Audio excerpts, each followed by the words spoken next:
군집 분석에 대해 설명드리도록 하겠습니다.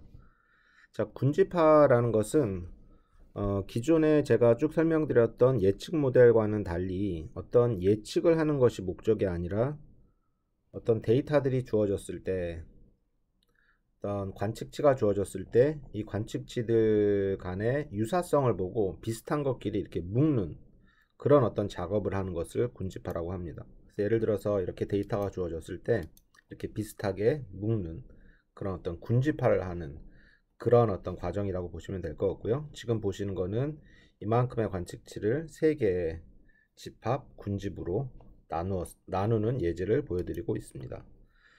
자, 그러면 이렇게 군집을 하려면 어떤 기본적인 어떤 목적이 있어야 되는데, 어떤 크라이테리아가 있어야 되는데, 굉장히 어떤 직관적이고 상식적인 그런 선에서 군집화의 기준이 정의되고 있습니다. 자, 먼저 이 동일한 군집 내에 속한 관측치들은 서로 당연히 비슷하면 좋겠죠. 서로 유사하면 할수록 좋은 거고요. 그 다음에 서로 다른 군집 간 유사도는 최소화가 돼야 됩니다. 서로 다르면 다를수록 좋은 거예요. 그래서 이제 군집을 할 건데 어떻게 할 거냐면 군집 내의 관측치들은 서로 오밀조밀하게, 가능하면 컴팩트하게, 그 다음에 군집 간의 유사도는 군집 간은 되도록이면 멀리 떨어져 있도록, 즉 유사도가 최소화가 되도록 그렇게 우리가 군집을 하도록 하겠습니다.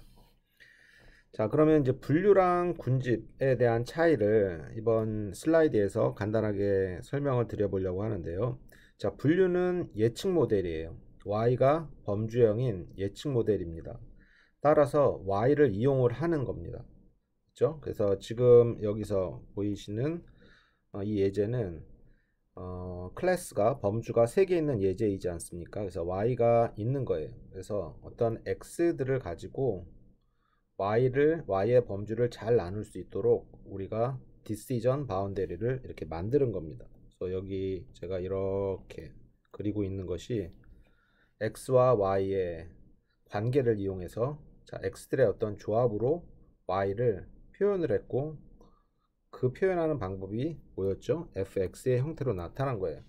그래서 어떤 분류 모델을 만들고 새로운 점이 왔을 때 이 새로운 점이 빨간색인지 파란색인지 초록색인지 분류를 하는 것이 목적이었고요. 근데 이제 군집에서는 Y가 있습니까? Y가 없어요. 예측하려고 하는 대상이 없는 거예요. 그렇기 때문에 예측이 목적이 아니라 비슷한 관측치들끼리 이렇게 묶는 겁니다. 자, 여기서 이렇게 우리가 동그라미를 쳐준 거는 제가 군집을 표시하려는 거지, 이게 어떤 디시전 바운더리가 결코 아니다 라는 거를 좀 설명드리고 싶고요. 자, 그러면 군집화는 어디에 적용될 수 있는지 한번 살펴보겠는데요. 굉장히 많은 곳에 적용될 수 있습니다. 즉 이제 고객을 직접적으로 상대하는 그런 회사, 즉 고객에 관련된 데이터를 갖고 있는 회사들이 어떤 회사들이 있을까요? 그렇죠? 뭐 백화점이라든지 뭐 이동통신 회사라든지 뭐 카드 회사라든지 굉장히 많이 있을 겁니다. 자, 그런 회사에서는 고객들의 어떤 정보를 쭉 데이터로 갖고 있고, 이 고객들이 굉장히 많기 때문에 각각의 고객을 마케팅하기라는 건 굉장히 비효율적이다. 그래서 어떤 비슷한 특징을 갖고 있는 고객끼리 이렇게 묶어보는 거예요. 그렇죠? 그래서 지금 이 보여드리는 예제도 이렇게 많은 고객들을 뭐 그룹 A, 그룹 B, 그룹 C 어떤 특징에 맞게 이렇게 군집을 했다라는 거죠. 자, 그 다음에 이제 문서 군집도 할 수가 있어요. 맞죠? 어떤 이제 문서들이 굉장히 많은데 비슷한 특징을 갖고 있는, 어떤 비슷한 성격을 갖고 있는 문서끼리 이렇게 묶어볼 수가 있습니다. 뭐 예를 들어서 특허라고 하면요. 뭐 특허가 여러 가지 종류가 있지 않습니까? 그래서 어떤 특허의 조항이라든지 앞에 서문 혹은 초록을 읽어보고 그런 정보를 가지고 우리가 비슷한 특허끼리 이렇게 묶어보는 겁니다. 그래서 예제도 뭐 공학, 스포츠, 엔터테인먼트 이렇게 3개로 군집된 그런 어떤 그 예제를 보여드리고 있고요. 자, 그 다음에 이거는 이제 서울시 지도가 보여지고 있고요. 그 다음에 이렇게 중간에 한강이 흐르고 있네요. 자, 서울시에는 이제 25개의 구가 있고, 여기에서 이제 이 지도상에 표현된 이 점들은 오존을 관측할 수 있는 그 관측치의 위치라고 보시면 됩니다. 그래서 이제 25개의 관측치가 있는데, 이제 이 관측치에서 오존 농도를 우리가 뭐 초당 혹은 뭐 시간당 이렇게 쭉 측정하고 있지 않겠습니까? 그래서 이제 이런 데이터들을 이용을 해가지고 우리가 비슷한 오존 농도를 가지고 있는 구끼리 한번 묶어보자는 거예요. 25개 구 따로따로 어떤 특징이 조금은 있겠지만 뭐 서울시가 그렇게 크지 않기 때문에 비슷한 오존 농도의 패턴을 갖고 있는 구가 분명히 있을 거라는 거죠. 그래서 뭐 어느 정도 데이터를 가지고 우리가 그 데이터를 가지고 25개 구, 그 오존 농도가 비슷한 어떤 25개 구를 한번 25개 구를 몇 개의 군집을 한번 나눠보면 뭐 예를 들어서 이렇게 나눠질 수가 있겠죠. 그래서 뭐 이렇게 북부에 있는 구, 중부에 있는 구, 남부에 있는 구 이렇게 세 개의 어떤 군집으로 나뉘어졌습니다. 자, 이거는 이제 웨이퍼의 어떤 그 분량 패턴에 대한 이제 군집화에 대한 예제인데요. 지금 이제 보고 계신 이 그림은 어떤 웨이퍼를 특수 사진기로 찍은 거예요. 그래서 이제 웨이퍼는 여러 개 이제 칩으로 구성되어 있지 않습니까? 그래서 이 칩이 불량이면 약간 검은색으로 나타나고 또 칩이 또 양품이면 하얀색으로 나타나는 그런 어떤 이제 데이터화된 어떤 이미지라고 보시면 되는데요. 이걸 갖고 우리가 뭘 알고 싶으냐면 웨이퍼의 분량이 그 페일 빛에 대한 어떤 분량이 어떤 패턴을 갖고 일어나는지 아니면 진짜 랜덤하게 일어나는지 한번 알고 싶은 거예요. 그래서 이 데이터를 이미지 데이터를 가지고 우리가 군집 분석을 쭉 수행해 봤더니 아 이렇게 위쪽에 분량이 많이 나타나는구나. 그 다음에 이렇게 옆에 밑에 아래 옆쪽으로 이렇게 분량이 나타나는구나. 또 이렇게 가운데에 분량이 나타나는구나 라는 걸 알았습니다. 그래서 이제 이 분석을 하기 전에는 그 웨이퍼의 분량 패턴이 어떻게 되는지 몰랐지만 우리가 이제 이 군집 분석을 한 이후에는 아 웨이퍼의 분량 패턴이 이렇게 3개 내지 4개로 군집화할 수 있는구나 라는 것을 우리가 또 알 수 있습니다. 자, 그럼 제가 여태까지 군집에 대한 어떤 기본적인 개념과 몇 가지 사례를 보여드렸는데요. 자, 그럼 군집화를 수행할 때 이제 고려해야 될 사항은 뭐가 있는지를 한번 보시면 아마 여러분들도 이미 이제 눈치를 채셨을 텐데요. 제일 중요한 건 뭐냐면 관측치 사이에 어떤 유사도를 가지고 비슷한 것끼리는 같은 군집에 묶고 다른 거는 다른 군집에 묶어야 되기 때문에 그 비슷함 정도를 측정할 수 있는 그 측도가 필요한 거예요. 즉 유사도가 필요한 겁니다. 그렇죠? 그래서 유사도는 어떻게 계산할 것이냐? 우리가 갖고 있는 건 데이터예요. 그렇죠? 데이터상에서 유사도는 어떻게 측정할 것이냐? 결국 유사도라는 거는 어떤 거리의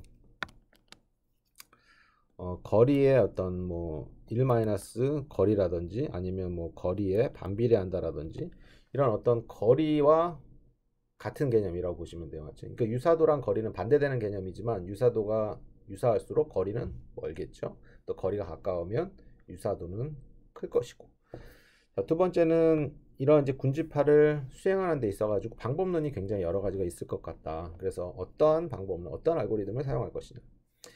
자, 그 다음에 이제 최적의 군집수. 우리가 이제 데이터가 주어졌을 때 몇 개의 군집이 있을까라는 거를 결정할 필요가 있을 때도 있고요.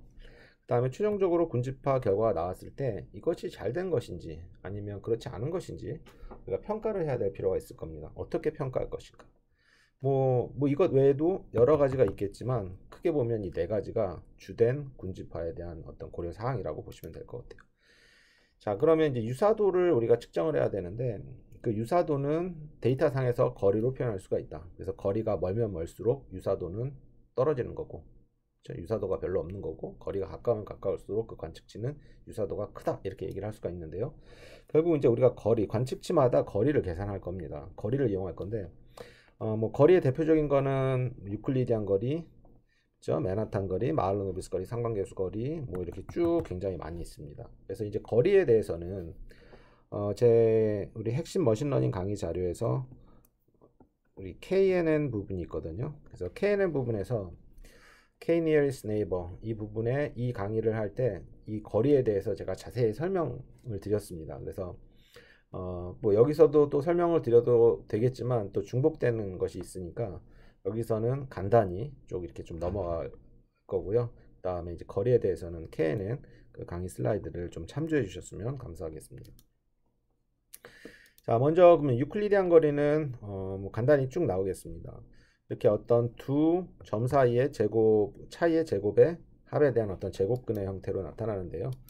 이제 보시면 뭐 이제 이 3차원에서 한번 보면 3차원에서 이렇게 두 점 A, B 지점 사이의 유클리디안 거리는 각 코디네이트의 차이의 제곱, 그 다음에 다 더한 다음에 제곱근을 취한 그런 거리가 되겠습니다.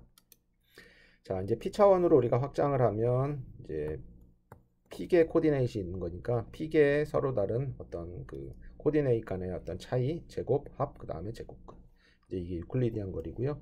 이게 우리가 어떤 L1, L2 이런 걸로 따지면 L2 놈이라고 말씀을 드렸습니다. 자, 맨하탄 거리는 뭐였죠? 제가 이렇게 맨하탄 지도 설명하면서 KNN 자료에서 이제 쭉 설명을 드렸는데요. 이제 뭐 들으시는 분들 중에서는 KNN 자료를 안 들으시고 오신 분들도 이제 있기는 하시겠지만 약간 중복되니까 자세한 설명은 좀 피하도록 하겠습니다. 그래서 이제 맨하탄이 이렇게 있고 두 점 사이의 거리를 계산할 때 이렇게 직선으로 최단 거리를 계산하는 게 아니라 이렇게 격자 형태, 이렇게 거리가 있다라고 생각을 하고 계산한 것이 우리가 맨하탄 거리라고 이제 제가 정의를 드렸습니다. 자, 그래서 맨하탄 거리는 수로는 이렇게 식으로는 이렇게 표현을 해요. 그렇죠? 그래서 두 점 사이의 차이의 절대값에 대한 합. 그 다음에 이거를 기하학적으로 보시면 맨하탄 거리는 이렇게 격자가 있다라고 생각한 거리, 유클리디안 거리는 어떤 최단 거리 이렇게 보시면 될 것 같습니다. 자, 마할라노비스 거리는 유클리디안 거리랑 굉장히 유사한데요. 요 가운데에 시그마가 있다라고 얘기했고요. 이 시그마가 뭐냐면 공분선 행렬이라고 말씀을 드렸습니다. 그렇죠? 그래서 여기 이제 마이너스 1, 인버스 역행렬을 취한 거기 때문에 시그마 마이너스 1은 어떤 공분선의 역행렬이다 라고 보시면 될 것 같아요. 자, 그래서 이제 이거는 이제 변수가 여러 개 있는 경우에 두 점 사이의 거리를 계산할 때 그것의 두 점 사이의 어떤 공분산도 고려한 거리라고 이제 보시면 될 것 같아요. 그래서 이제 이게 마할라노비스 거리의 자체 방정식을 보면 우리가 이렇게 타원으로 나타남을 알 수가 있었고요. 그 다음에 두 점 사이의 어떤 중점에서부터 두 점 사이의 거리, 유클리디안 거리는 A가 당연히 멀죠. 근데 마할라노비스 거리를 계산해 봤더니 오히려 중점에서 B가 더 먼 거예요. 그거는 어떤 A와 B 사이의 공분산, 지금 공분산이 굉장히 크지 않습니까? 공분산이 굉장히 큰데 공분산을 고려했을 때는 그 마할라노비스 거리 관점에서는 B가 A보다 더 먼 거예요. 어디서부터? 중점에서부터. 자, 상관계수 거리는 이렇게 계산했어요. 제 R은 뭐냐면 코릴레이션이에요. 코릴레이션은 마이너스 1에서부터 1 사이에 있지 않습니까? 그래서 이제 상관계수 거리니까 거리는 1에서 이렇게 코릴레이션 상관계수를 우리가 이렇게 빼줬어요. 따라서 이 거리의 범위는 상관계수 거리의 범위는 어디서부터 어디까지입니까? 맞아요. 1은 0에서부터 2까지다. 이렇게 되는 거죠. 그래서 이 거리가 0이 되는 경우는 언제냐면 코릴레이션이 1이 되는 경우에, 그 다음에 2가 되는 경우는 코릴레이션이 마이너스 1이 되는 경우. 그래서 이제 두 그림을 한번 보시면 1번 그림, 2번 그림을 보면 1번 그림은 어떻게 됩니까? 지금 검은색 선과 빨간색 선이 있는데 이 두 선 사이에 상관계수 거리를 계산해 보면 거의 1이 될 거예요. 왜냐하면 이렇게 수직적인 차이는 있지만 전체적인 패턴이 유사하지 않습니까? 즉 검은색이 올라갈 때 빨간색도 올라가고 내려갈 때 내려가고 올라갈 때 올라가고, 그래서 어떤 상관계수 관점에서는 검은색 선과 빨간색 선은 거의 차이가 없는 것이다. 즉 거리가 0이다. 이렇게 보시고 거리가 0이 되려면 상관계수는 1이 돼야 돼요. 자, 두 번째는 이제 R이 거의 마이너스 1에 가까운 경우에요. 왜냐하면 빨간색이 내려갈 때 검은색은 올라가고 완전히 패턴이 다른 거죠. 뭐 이렇게 수직적인 거리가 짧은 포인트도 있지만 전반적으로 봤을 때는 검은색 선과 빨간색 선의 패턴은 완전히 반대되는 경우입니다.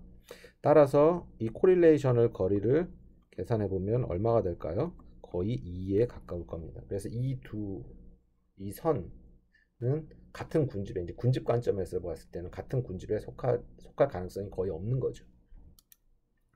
그 다음에 이제 스피어만 상관계수 거리도 있지 않았습니까? 이거는 이제 데이터가 어떨 때 이렇게 랭킹으로 나왔을 때, 순위로 나왔을 때, 그죠? 순위로 나왔을 때 계산할 수 있는, 측정할 수 있는 어떤 거리라고 봤습니다. 그래서 지금 이렇게 각 세 도시에 낮 최고 기온이 있고 그것을 우리가 순위로 매긴 이런 데이터가 있고요. 여기서 보시면 서울과 뉴욕은 어때요? 맞습니다. 순위가 똑같아요. 똑같기 때문에 거리를 계산해 보면 아니나 다를까 어떻게 될 겁니까? 0이 나올 겁니다. 그래서 이 순위 관점에서, 이 순위 데이터 관점에서는 서울과 뉴욕은 같은 군집에 속하게끔 만들어줘야 돼요. 반면에 서울과 시드니는 어떻습니까? 그치, 북반구와 남반구에 위치한 나라이기 때문에 완전히 순위가 반대예요. 따라서 스피어만 코릴레이션 거리 관점에서는 2가 나와야 된다는 거죠. 그렇죠? 그래서 이걸 이제 군집 관점에서 봤을 때는 서울과 시드니는 서로 다른 군집에 속하게 하면 되겠다라는 이제 생각을 하게 됩니다. 자, 이제 두 번째는 제가 이제 거래에 대해 설명을 드렸고요. 두 번째는 이제 군집에 대한 어떤 방법론이 여러 개가 있을 것 같아요. 그래서 이제 크게 뭐 이제 네 가지로 한번 나눈다면 첫 번째는 뭐 계층적 군집화, 두 번째는 분리형 군집화, 세 번째는 자기 조직화, 그 다음에 네 번째는 뭐 분포 기반 군집화. 이렇게 이제 크게 네 가지로 나눌 수 있는데요. 그렇지만 이거는 이제 보는 사람 관점에 따라서 몇 개로 나눌지는 이건 크게 중요하다라고 생각하지는 않습니다. 그래서 이제 계층적 군집화는 이제 말 그대로 계층적으로 우리가 군집을 할 거예요. 하나하나 군집을 해 나갈 거라고요. 그다음에 분리형은 어떤 전체 데이터 영역을 특정 기준에 의해서 동시에 구분합니다. 뭐 하나하나 이렇게 차근차근 계층적으로 군집하는 것이 아니라 이렇게 동시에 구분하는 거고요. 그래서 제가 계층적 군집화와 분리형 군집화는 이번 강의에서 자세하게 설명을 드리도록 하겠습니다. 자, 자기조직화 지도하고 분포 기반 군집화는 제가 이번 강의에서는 자세하게 설명을 드리지는 않을 겁니다. 그래서 이제 여러분들이 자기조직화, 분포 기반은 약간 어드밴스된 토픽이거든요. 그래서 제가 오늘 그 앞에 두 개를 설명을 드리면 3번, 4번은 아마 여러분들이 혼자서 학습하실 능력이 충분히 이제 학습하실 능력을 가지실 수 있을 것입니다. 자, 그러면 이제 계층적 군집화를 먼저 설명을 드릴 건데요. 이제 영어로는 hierarchical이에요. hierarchical은 어떤 계층적 순서대로 뭔가 간다라는 건데, 자, 뭔가를 자세하게 설명드리기 전에 제가 그림을 먼저 이 밑에 있는 그림을 먼저 보여드릴게요. 자, 첫 번째, 두 번째 그림인데 첫 번째 그림 한번 보여드릴게요. 자, 첫 번째 그림에서 제가 뭐 설명을 드리기 전에 한번 여쭤보면 이제 군집한 건데 군집을 한 것 같은데 몇 개의 관측치가 있는 예제인 것 같습니까? 그쵸? 지금 이제 6개의 관측치라고 대답하신 분들이 가장 많이 있는 것 같은데요. 자, 밑에 이 숫자가 즉 관측치의 개수예요. 즉 6개가 있네요.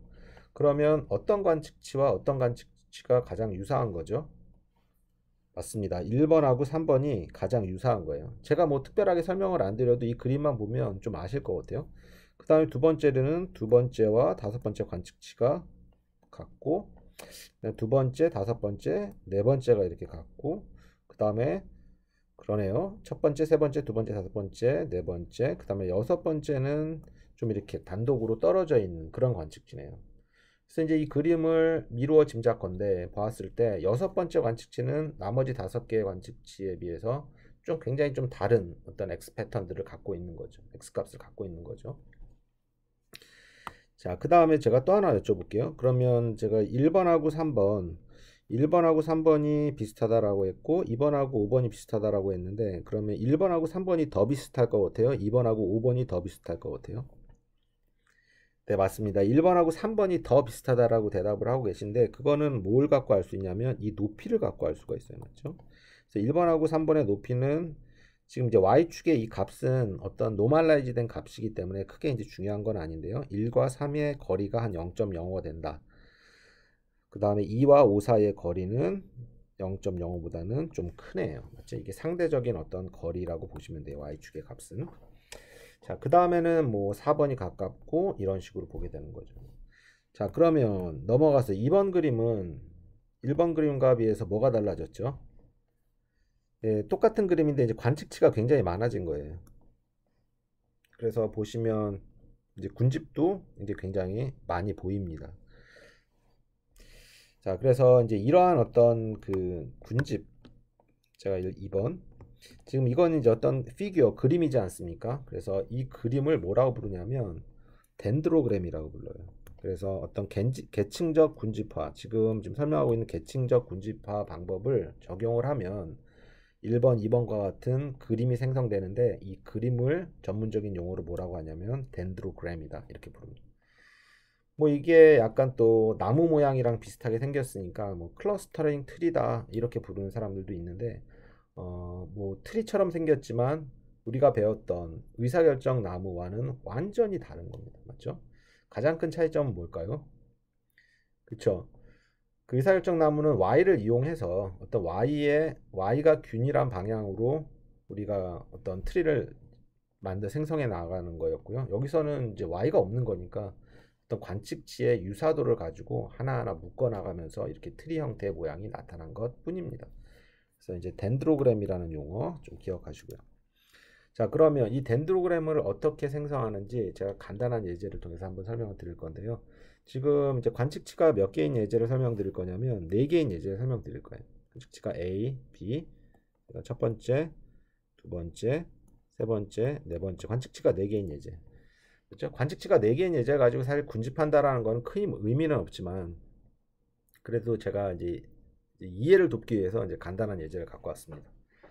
자, 그러면 이 오른쪽에 보이는 이 사각형, 즉 행렬, 이 행렬에 이제 값들이 이렇게 27, 13 뭐 이런 것들이 있네요. 이것들은 뭘까요? 맞습니다. 지금 많은 분들이 제 설명을 듣지 않으시고도 금방 뭐 A과 A 관측지와 B 사이의 거리가 20이 아니냐 뭐 이렇게 얘기를 하실 것 같은데, 맞습니다. 거리예요. 그렇지? 거리를 보여주는 그런 행렬이라고 보시면 돼요. 따라서 이제 이렇게 빈 공간은 뭐냐면 A와 A 사이의 거리는 0이니까 굳이 표현할 필요가 없으니까 이렇게 안 쓴 거고요. 그 다음에 A와 B 사이의 거리가 20이면 B와 A 사이의 거리도 20이에요. 맞죠? 그 다음에 A와 C 사이가 7이었잖아요. 그러면 C와 A 사이도 7이에요. 그래서 이것들은 어떻게 보면 이렇게 시메트릭한 어떤 행렬이라고 보시면 되겠고, 따라서 모든 값들이 다 필요 없는 거고, 지금 4개의 관측치인 경우에는 하나, 둘, 셋, 넷, 다섯, 6개의 어떤 거리만 있으면 된다. 자, 이제 여기서부터 이제 시작을 할 건데요. 자, 보시면 이 4개의 관측치 중에서 가장 유사한 것, 즉 거리가 가장 가까운 게 어떤 거죠? 예, 보시면 돼요. E잖아요. 즉 A와 D가 가장 가까이 있는 거예요. 그래서 한번 보세요. 자, 이건 지울게요. 자, 보시면 A와 D가 이렇게 묶인 거고, 이 높이를 제가 E 이렇게 표현했습니다. 자, A와 D가 이제 하나의 군집으로 되었고, 이제 하나의 점처럼 우리가 간주를 하고요. 그 다음에 유사한 게 뭔가 봤더니 AD 군집과 C와의 거리네요. 3이네요. 맞죠? 그래서 C랑 이렇게 묶은 거고, 높이는 3으로 했다. 자, 그러면 ADC가 하나로 묶였지 않습니까? 그래서 이제 마지막으로는 이 군집과 B 사이의 거리 이렇게 10 이렇게 표현하는 겁니다. 자, 지금 관측치가 4개밖에 없기 때문에 3, 4번의 이터레이션으로 이제 끝났어요. 맞죠? 근데 이제 관측치가 많으면 이런 과정이 계속 반복되겠죠? 자, 그렇게 해서 이제 우리가 여기서 덴드로그램을 그린 거예요. 4개의 관측치에 대해서 어떤 거리가 주어졌고, 그 거리에 의해서 우리가 덴드로그램을 생성한 겁니다. 그럼 이제 해석은 이렇게 하면 되겠죠. AD가 가장 가깝고, 그 다음에 뭐 ADC가 뭐 이렇게, 그 군집의 여기서 개수가 몇이냐 이렇게 물어보면 좀 주관적으로밖에 대답을 할 수가 없어요. 그래서 예를 들어서 내가 이 높이 관점에서 보면 ADC가 하나의 군집, 그 다음에 B가 단독 군집. 자, 그러면 이 높이를 제가 조금 그래, 높이를 좀 달리하면 이런 어떤 기준에서 하면 AD가 하나의 군집, C가 또 단독 군집, 또 B가 또 단독 군집, 뭐 이런 식으로 되겠죠. 그렇죠? 그래서 어떤 이런 높이에 따라서 군집의 개수가 이제 조금 다르게 결정될 수가 있겠고요. 아무래도 이제 그래픽으로 나온 어떤 결과이기 때문에 좀 결과가 약간 주관적으로 흐를 수가 있습니다. 자, 그러면 이제 여기서 이제 여러분들이 조금 이제 궁금해하셨던 그런 부분이 하셔야 될 만한 부분이 있었을 것 같은데, 지금 어떤 부분이었죠? 맞아요. 지금 이제 많은 분들이 대답을 해주시고 계신데요. 이때예요. 자, 처음에는 ABCD 관측치가 4개니까 관측치와 관측치 사이의 거리는 이렇게 계산하면 됐는데, 이제 두 번째에서 AD와 C와의 거리가 왜 3이냐라는 거죠. 맞죠? AD는 하나의 관측치가 아니고 하나의 군집이잖아요. 그렇죠? 그래서 한번 여기서 그려볼게요. 어떤 군집이 이렇게 있고 A와 D가 담겨져 있는 군집이 있고 이것도 이제 C의 어떤 하나지만 어떤 군집이라고 볼 수가 있어요. 그렇죠? 그래서 A, D와 C 사이의 거리는 어떻게 계산했느냐라는 질문은 두 군집 사이의 거리를 어떻게 계산했느냐의 질문과 같은 거죠. 그렇죠? 그러니까 두 관측지 사이의 거리는 뭐 유클리디안이건 마할라노비스건 식을 통해서 계산하면 되는데 군집과 군집 사이의 거리는 어떻게 계산하겠느냐는 거죠. 이제 방법이 여러 가지가 있어요. 맞죠? 어떤 방법이 있을까요? 맞습니다. 그래서 제가 이거를 조금 일반화 시켜 볼게요. 이렇게 한 군집에 1번 군집에는 A, B, C라는 게 있고요. 2번 군집에는 D, E라는 게 있어요. 군집과 군집 사이의 거리. 맞습니다. 첫 번째는 뭐냐면 모든 거리를 다 계산해요. 총 6개의 거리가 나올 거 아니에요. A가 3개고 1번 군집이 3개고 2번 두 번째 군집이 2개니까 3 곱하기 2, 3이 6, 6개가 나오는데 그 중에서 가장 작은 거리를 나는 대표로 하겠다라는 겁니다. 그럴 수 있죠.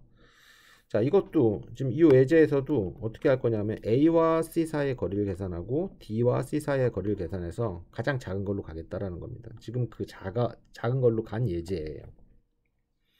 또 그렇게 할 수도 있고요. 또 두 번째는 뭐가 있죠?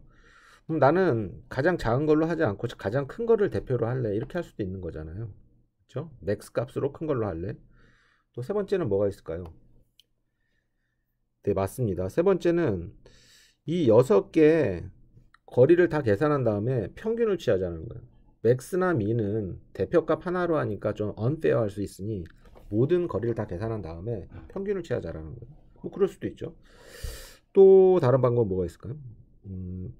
뭐 이럴 수도 있어요. A, B, C의 평균점 계산하고 D, E의 평균점 계산해서 평균과 평균의 거리를 계산하자. 다 계산하지 말고 각각 군집의 대표점 계산해서 그 대표끼리 평균끼리의 거리를 계산하자. 이런 방법도 있을 수가 있겠고.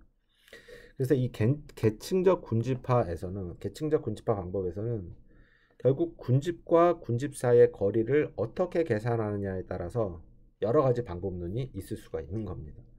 그리고 이러한 군집과 군집 사이의 거리를 어떻게 계산하는지 결정하는 것은 누가 결정하냐면 유저가 결정하는 수밖에 없어요.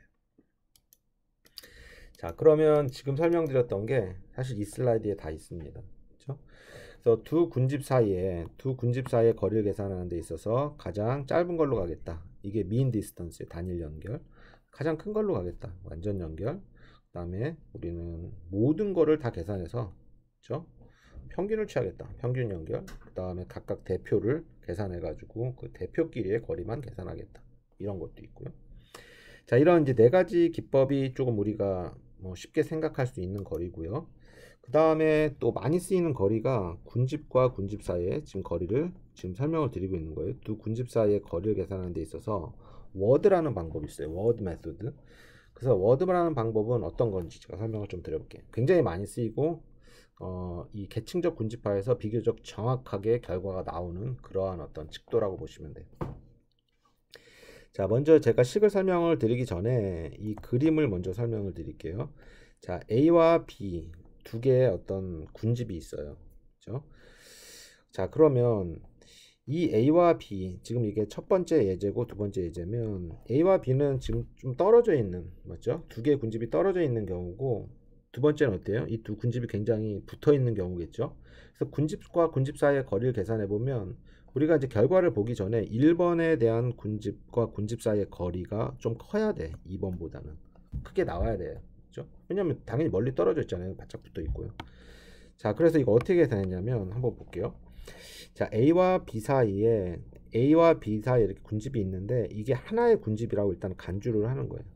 간주를 하고 그 다음에 여기서 중심을 구하고 중심 사이에 거리의 그 차이의 제곱의 합을 구하니까 어떻게 나오냐면 10이 나온 거예요. 이 10은 어디서부터 나왔다고요?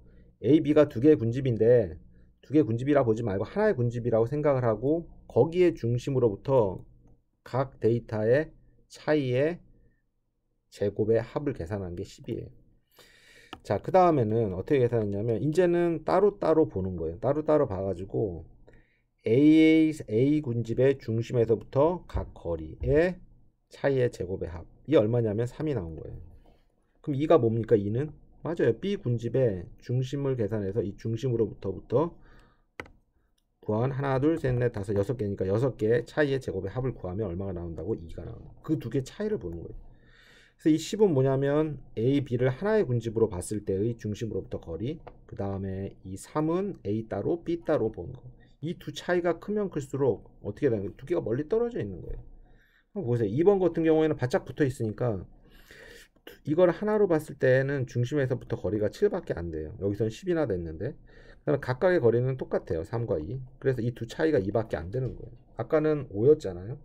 2예요. 그래서 A와 B 사이의 거리는 지금 이 상황에서는 워드 디스턴스는 5고 이 상황은 붙어 있으니까 2밖에 안 된다. 이렇게 얘기를 하는 겁니다. 그렇죠? 자, 개념이 굉장히 간단해요. 그러면 그 식을 지금 이 개념을 식으로 표현한 거예요. 자, 그래서 요 빼기를 기점으로 이렇게 두 부분이 나눠져 있는데, 자, 첫 번째 부분은 뭡니까? 맞아요. A, B를 합집합 하나로 보고 하나로 간주하고 그 사이, 즉 M은 그 평균을 얘기하는 거, 그 A, B를 하나의 군집으로 보고 그 평균으로부터 모든 점 사이의 차이의 제곱의 합을 계산한 거고, 이거는 각각의 군집을 따로 본 거예요. 그래서 이 예제로 보면 이거는 뭡니까? 이게 10, 이 예제를 보면 그 다음에 이거는 3, 이거는 2 이렇게 된 거예요. 그죠?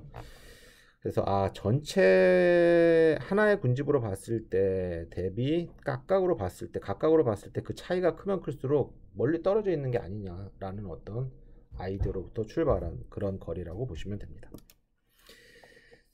자, 그러면 제가 이제 계층적 군집화에 대해서 이제 설명을 드렸고요. 그 다음에 이제 불리형 군집화의 대표적인 방법인 K평균 군집화에 대해 설명을 드리도록 하겠습니다. 왜 K-means라고 불렀는지 제가 이렇게 설명을 하면서 좀 가볼게요. 자, 이거는 이제 K평균 군집화에 대한 알고리즘을 세 줄로 요약을 한 건데요. 지금 설명드리는 것보다 예제를 먼저 설명드린 다음에 이걸 보시면 금방 이해되실 거예요. 자, 그 전에 이제 요 기호를 한번 보시면 이게 지금 한 줄짜리지만 굉장히 많은 거를 담고 있어요.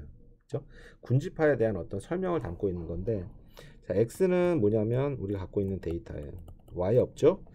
군집화는 Y를 이용하지 않는 비지도 학습이다. 그거 잊지 마셔야 돼요.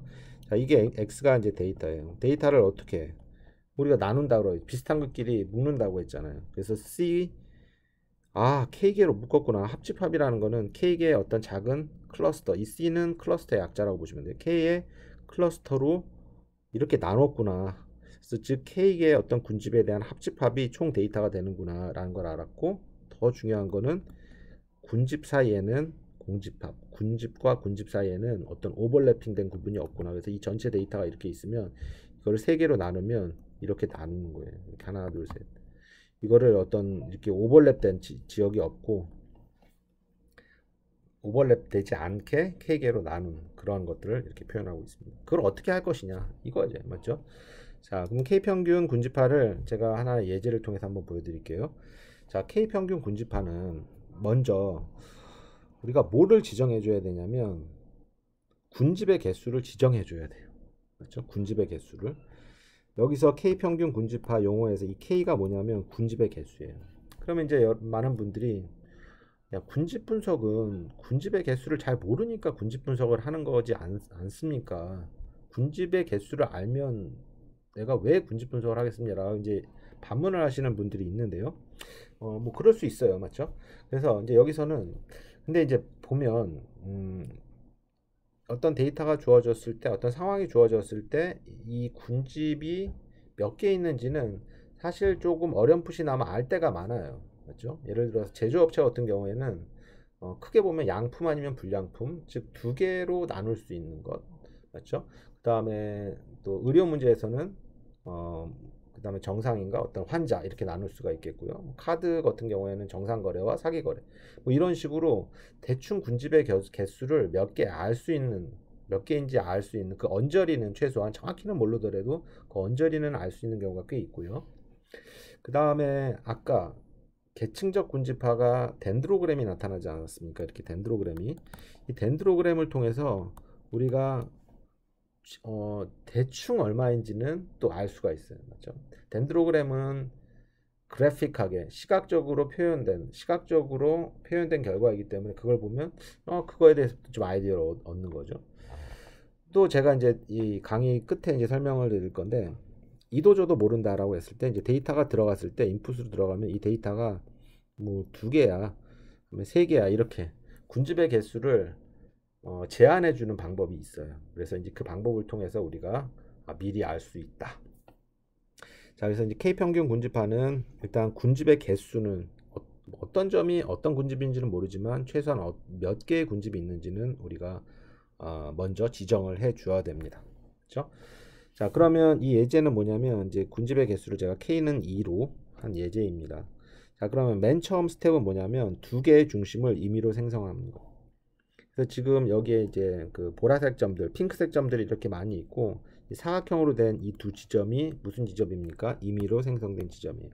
어떻게 생성한다고요? 임의로. 임의로란 말은 아무데나 찍으라는 거예요, 맞죠? 정말 아무데나 찍으면 돼요. 자, 그런 다음에 어떻게 하나 볼게요. 두 번째 스텝은 생성된 중심을 기준으로 모든 관측치의 군집을 할당한다 이렇게 했는데, 제가 여기 잠깐만 전으로 가가지고 한번 설명을 먼저 드려볼게요. 자, 이제 임의로 우리가 할당한 2개의 포인트가 있어요.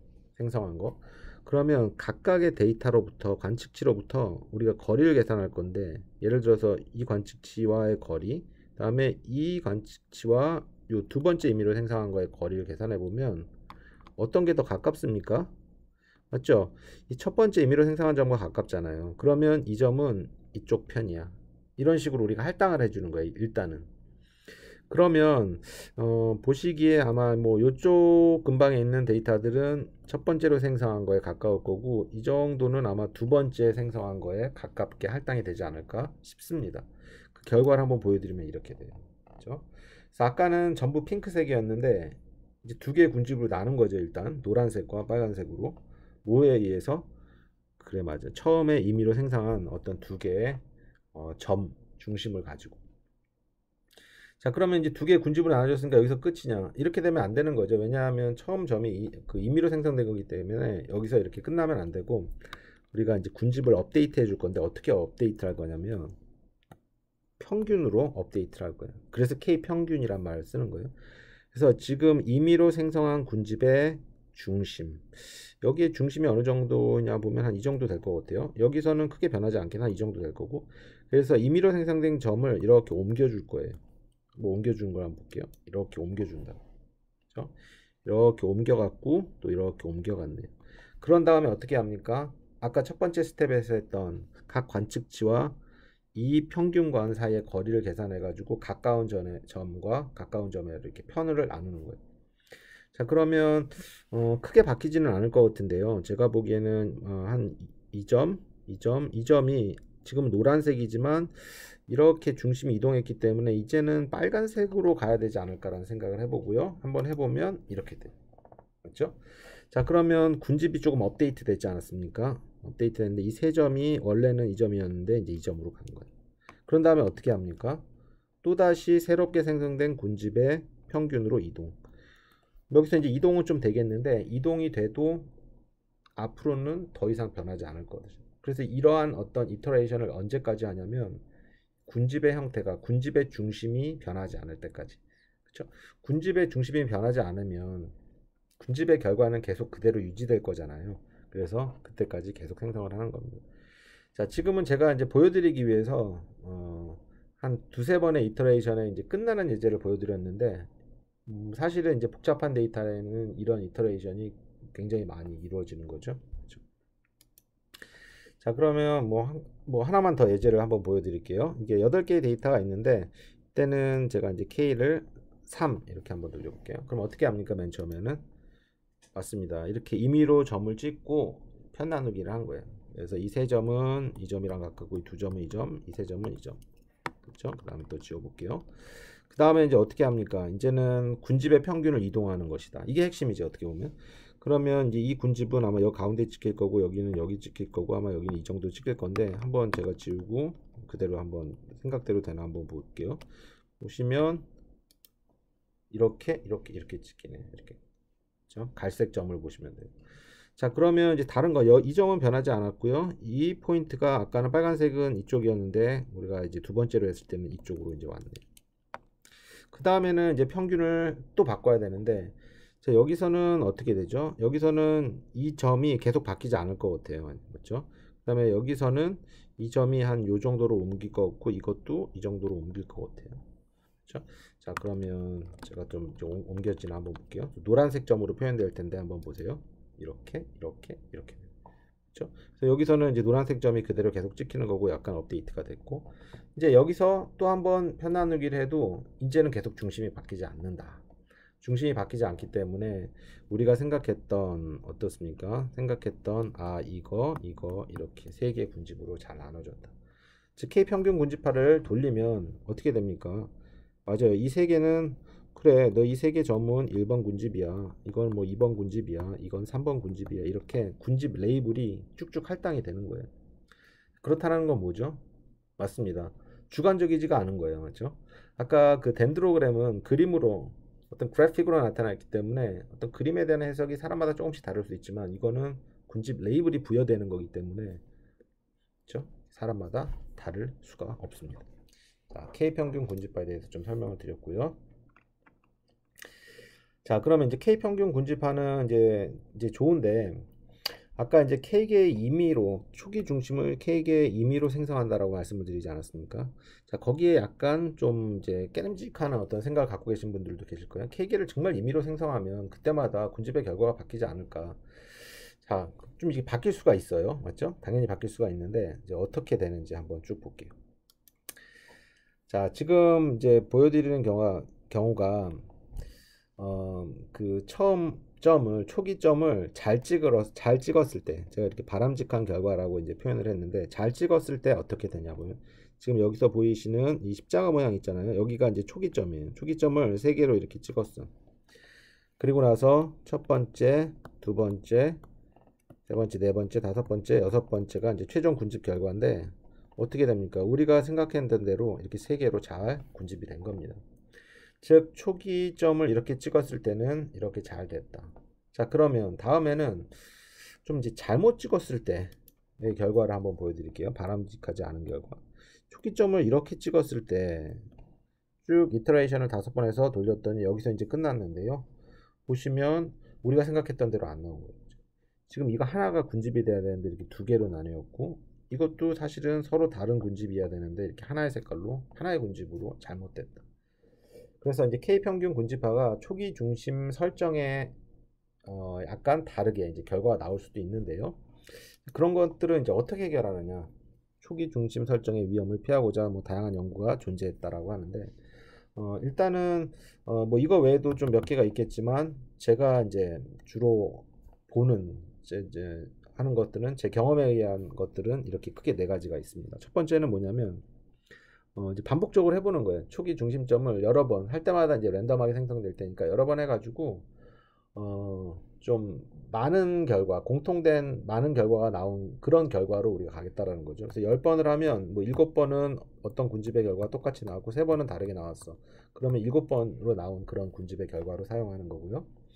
자, 이제 두 번째는 좀 이제 제가 이걸 좀 많이 사용하고 있는데 데이터가 좀 많을 경우에는 일부 샘플링에서 아까 그 덴드로그램 있잖아요. 계층적 군집화를 한번 생성해 보는 겁니다. 그러면 그건 이제 그림으로 나타났기 때문에 뭐 정확히 군집의 개수는 몇 개인지 몰라도 그 레인지는 나올 수 있다라는 겁니다. 그래서 총 이 데이터는 지금 이거 보기에 한 뭐 5개에서 한 뭐 8개 사이구나. 그러면 5개, 6개, 7개, 8개를 K평균 군집화에 시도를 해보면 되는 거잖아요. K를 바꿔가면서. 이제 그렇게 이렇게 이제 하는 방법이 있고, 세 번째는 데이터의 분포를 알 때, 이거는 이제 사실은 좀 이렇게 아주 프랙티컬하지는 않는데요. 데이터의 분포를 알고 있을 때, 뭐 정규 분포를 따르고 있을 때, 그럴 때 이제 중심을 우리가 알 수 있지 않습니까? 그래서 이제 알고 있는 중심을 사용하는 거죠. 근데 이제 3번 같은 경우 임의로 사용하기보다는 알고 있는 중심의 값을 바로 이제 사용을 하는 거고요.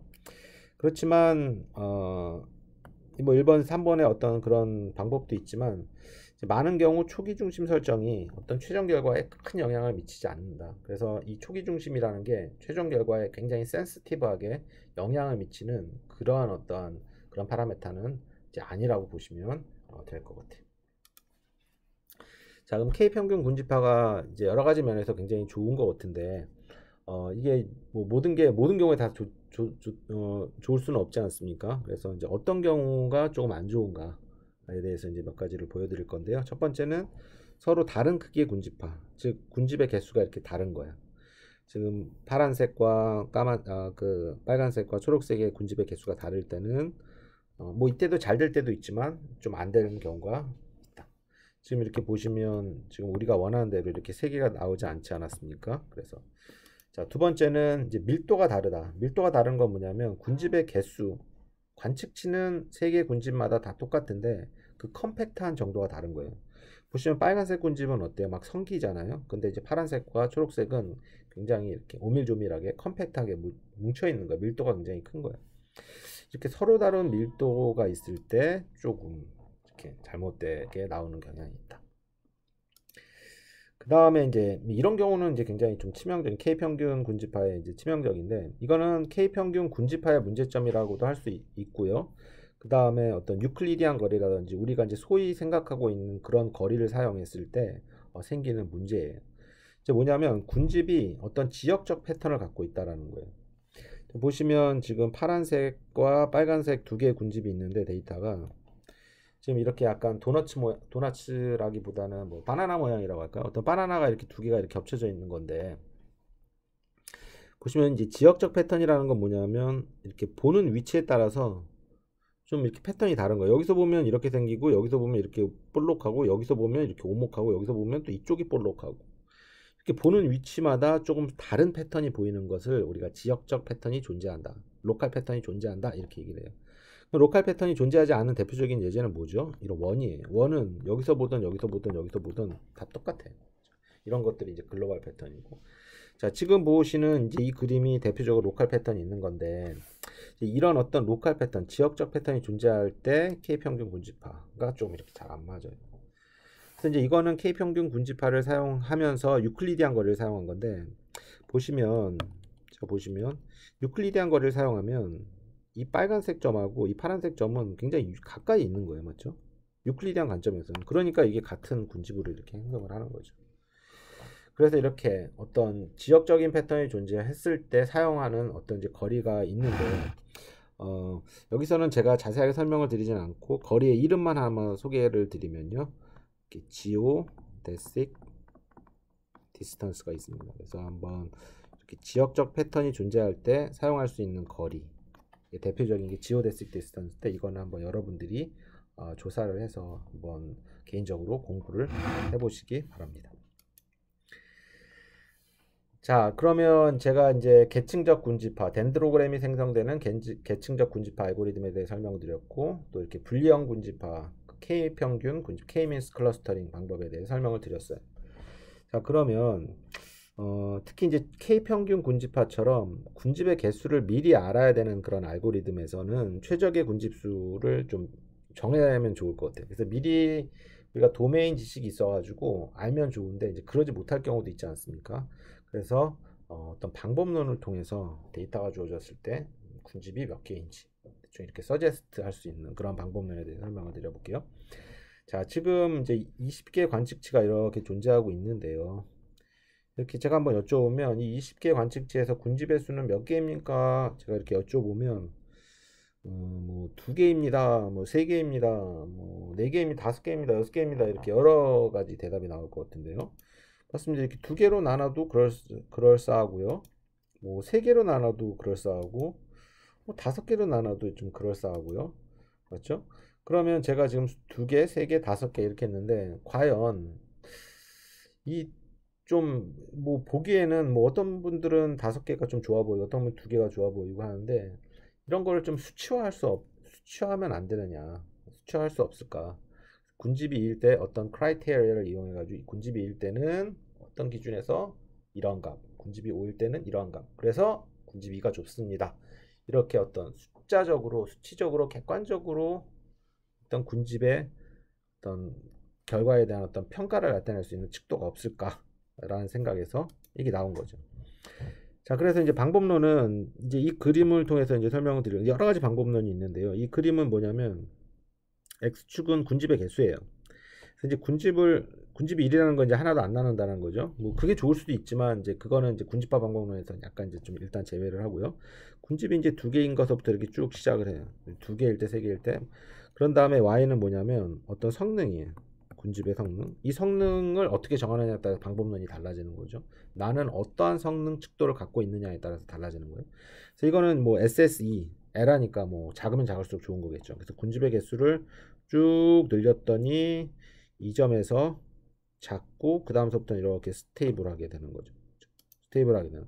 그러면 이제 2점 정도를 군집의 개수를 K개 정도 하면 좋겠구나라는 그렇게 아는 방법이 이제 대부분. 자, 그러면 결국 이 y축을 어떻게 계산하느냐에 따라서 x축은 이제 군집의 개수니까 y축을 어떻게 계산하느냐에 따라서 방법론이 조금 달라질 수가 있는데요.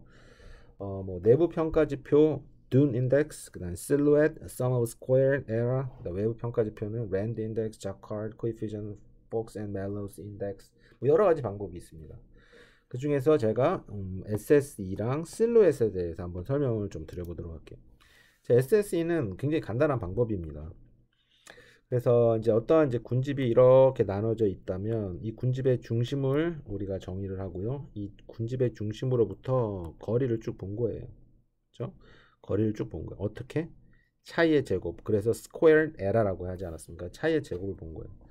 그래서 이제 군집의 개수가 이제 두 개가 있다면 이 데이터가 이제 군집이 두 개라면 이런 두 개의 군집이 나타나지 않을 겁니까? 그러면 이 첫 번째 군집에서부터 SSE 구할 수 있잖아요. 그렇죠? 이게 첫 번째 군집. 두 번째 군집에서도 SSE를 구할 수 있어요. 두 번째 군집. 그리고 여기도 이제 중심하고 뭐 관측치가 있을 테니까 이 관측 사이에 차이의 제곱의 합을 구하면 되는 거죠. 자, 그러면 이제 K가 2일 때, 즉 군집이 2일 때는 이런 SSE가 두 개 나올 거니까 이 두 개에 대한 어떤 합을 표현할 대표적으로 하겠다라는 겁니다. 자, 그래서 각 군집의 C가 중심으로부터의 거리의 제곱의 합을 계산하는데 군집이 몇 개? K개가 있는 거. 그래서 이 K에 따라서 이게 달라지는 거죠. K가 2일 때는 2점. K가 3일 때는 3번 더 하겠죠. 3개 군집이니까. K가 4일 때, 5일 때 이렇게 쭉 계산해가지고 여기서는 이렇게 소위 말하는 엘보 포인트이지 않습니까? 그래서 어떤 최소점, 그 다음에 편편해지는 2점. 그래서 뭐 2나 3 정도가 어떤 최적의 군집이다. 이렇게 결정을 하시면 됩니다. 자, 두 번째로는 이제 실루엣 통계량인데, 실루엣은 앞에 보여드렸던 이 SSE의 단점을 보완한 건데, 이 SSE는 굉장히 간단하고 좋은데 어떤 문제점이 있냐면, 일단 군집은 이 군집 슬라이드 맨 앞장, 거의 맨 앞장을 가보시면요, 군집 분석을 할 때 두 가지 크라이테리아, 아주 직관적인 두 가지 크라이테리아가 있는데, 하나는 뭐냐면 군집 간의 거리는 최소화, 죄송합니다. 군집 내의 거리는 최소화, 군집 간의 거리는 최대화. 근데 이 SSE는 군집 간의 거리는 최소화하겠다라는 그 크라이테리아는 잘 반영하고 있는데 군집 간의 거리는 지금 고려를 하고 있질 않아요. 그렇죠? 그래서 군집 간의 거리와 군집 내의 거리를 동시에 고려할 수 있는 그런 척도가 바로 이제 실루엣 통계량인데요. 자, 실루엣 통계량은 굉장히 재밌습니다. 한번 볼게요. 자, 지금 이 식이 이제 실루엣인데 제가 실루엣 I 이렇게 나왔고 여기다 또 써볼게요. I는 1에서부터 N. 자, 그러면 이제 눈치채셨을 거예요. N은 이제 소위 제 관측체의 개수를 나타내는 노테이션을 많이 쓰고 있으니까. 그래서 S는 실루엣은 이 실루엣 값이라는 거는 관측치 개수만큼 나오는구나 라는 걸 알아요. S1, 뭐 S2 그래서 N개 있다면 SN 이렇게 나옵니다. 자, 그래서 이 식은 뭐냐면 뭐 i번째 관측치에 대한 실루엣 값을 구하는 그 식이에요. 자, 한번 설명드려 볼게요. 자, 볼게요. 이 식에서 지금 보고 계신 거는 뭐냐면 BI하고 AI 이렇게 두 가지가 있죠. 그 다음에 이 분모는 일단 생각하지 마세요. 분모는 이제 스케일링 하는데 역할하는 거니까 이 분자만 잘 생각하시면 됩니다. 자, 한번 볼게요. 자, 이 그림을 한번 통해서 볼 건데 지금 이 군집이 몇 개 있는 예제냐면 이렇게 4개 있는 예제라고 보시면 돼요. 지금 K가 4인 예제예요. K를 4로 두고 K 평균 군집합을 돌렸더니 이렇게 됐어요. 자, 그러면 먼저 그 1번 군집에 대한 이렇게 설명을 여기서 보여드리고 있는 건데, 지금 BI서부터 계산하는 법 알려드릴게요. BI는 뭐냐면, 이 빨간색 점이 뭐냐면 i번째 관측치라고 보시면 돼요. 이 i번째 관측치가 속한 군집 내에 다른 관측치와의 거리가 뭐냐면, 그 거리의 합이 뭐냐면 BI예요. 다시 지우고, 자, 이 빨간 점이 뭐라고요? i번째 관측치예요. 지금 i번째 관측치 실루엣 구하는 방법 설명드리고 있잖아요. i번째 관측치가 속한 군집의 다른 점들 간의 거리, 그죠? 거리를 구한 거예요. 그건 어떻게 해요? 그 거리는 작을수록 좋은 거죠. 왜냐하면 군집 내니까 컴팩트하면 컴팩트할수록 좋잖아요. 그래서 BI는 군집 내 거리라고 보시면 돼요. 자, 그 다음에 AI는 뭐냐면, 이제 AI는 이제 이쪽 그림 생각하지 마시고요. 이쪽 그림. 이게 똑같은 그림인데, 여기 이제 이게 뭐냐면 I점이에요. 그러면 이 I가 속해 있지 않은 다른 군집. 아이고, 죄송하네요. 여기 군집이 5개가 있는 거네요. 그죠? I가 속해 있지 않는 다른 군집. 먼저 2번 군집 사이의 거리를 3개를 구하고, 그죠? 그러면 이 I와 2번 군집 사이의 거리가 하나가 나올 거예요. 그 다음에 이 I점과 이 4번째 군집 사이의 거리를 쭉 계산할 수 있고, 5번째, 또 3번째. 그러면 이 I점과 서로 다른 4개의 군집 사이의 거리가 4개가 나올 거라고요. 맞죠? 그러면 그거의 뭐? 최소값. 그게 뭐라고요? AI가 되는 겁니다. 그래서 이제 AI는 뭐 생각해 보시면 금방 이해가 되실 거지만, 결국 군집 간의 거리예요. 맞지? 군집 간의 거리 중에서 가장 짧은 걸로 가겠다라는 거거든요. 그래서 BI는 뭐다? 군집 내의 거리. AI는 군집 간의 거리. 이 두 개의 차이예요. 자, 그러면 군집이 제대로 되면 이 두 개 차이가 크면 좋아요, 작으면 좋아요? 크면 좋죠, 당연히. 맞죠? 왜냐하면 BI는 크면 클수록 좋은 거고, 그죠? BI는 크면 클수록 좋은 거고, 그 다음에 AI는 군집 내니까 작으면 작을수록 좋은 거기 때문에,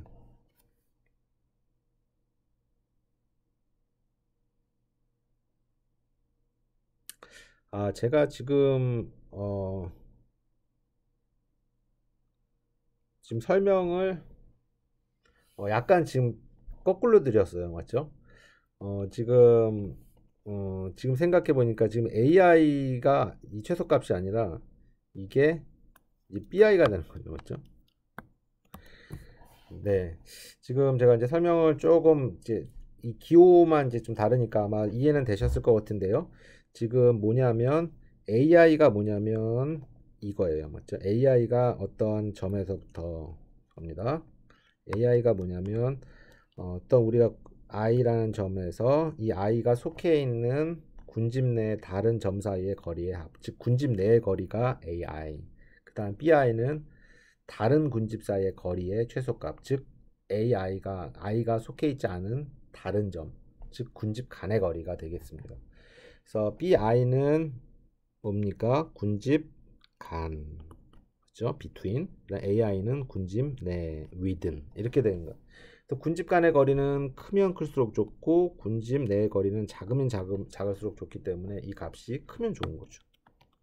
그런 것들을 어떻게 계산하냐면 모든 점에 대해서 다 계산한다는 겁니다. 그래서 첫 번째 점, 이 점에 계산하면 이 점도 계산할 수 있고, 이 점도 계산할 수 있고, 이 점 다 계산할 수 있지 않습니까? 모든 관측치에 대해서 계산해가지고 이 총 관측치가 만약에 10개라면 10개의 실루엣 값이 나오지 않습니까? 그거의 대표값, 즉 평균을 취하겠다라는 겁니다. 그래서 즉 평균 값이 크면 클수록 뭐예요?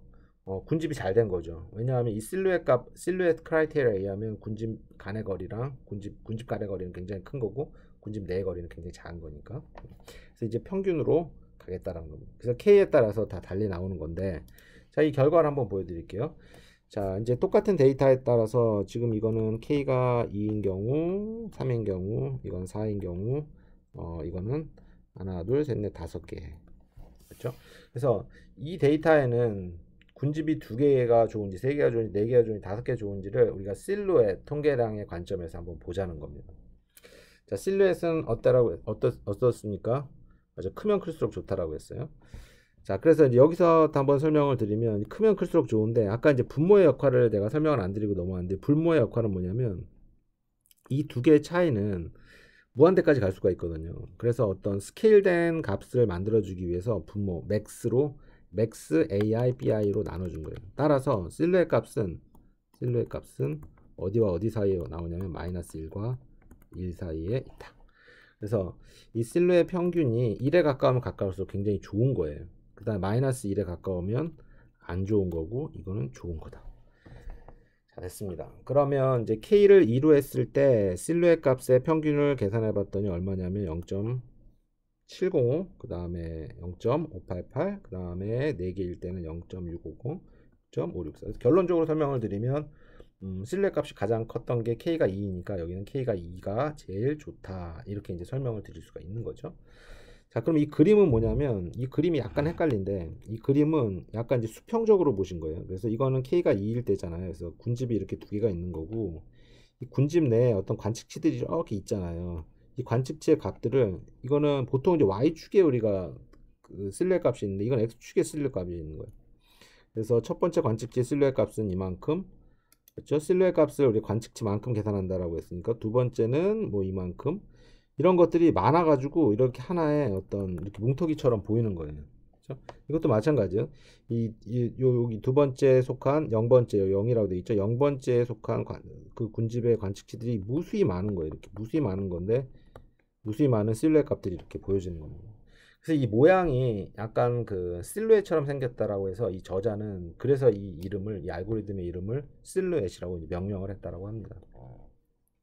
자, 그럼 다시 보시면 여기서 이제 결과는 어떻습니까? 이제 K가 2가 일 때 이제 제일 좋은 건데, 보통 이제 제 경험상, 이거는 제 경험상 이제 팁을 말씀드리면, 실루엣으로 평가를 할 때는 보통은 K가 2일 때 실루엣 값이 가장 커요. 항상 많은 경우에. 그래서 저는 K가 2일 때 값은 항상 이렇게 좀 좋게 나오니까 세컨 베스트를 보는 경우가 많습니다.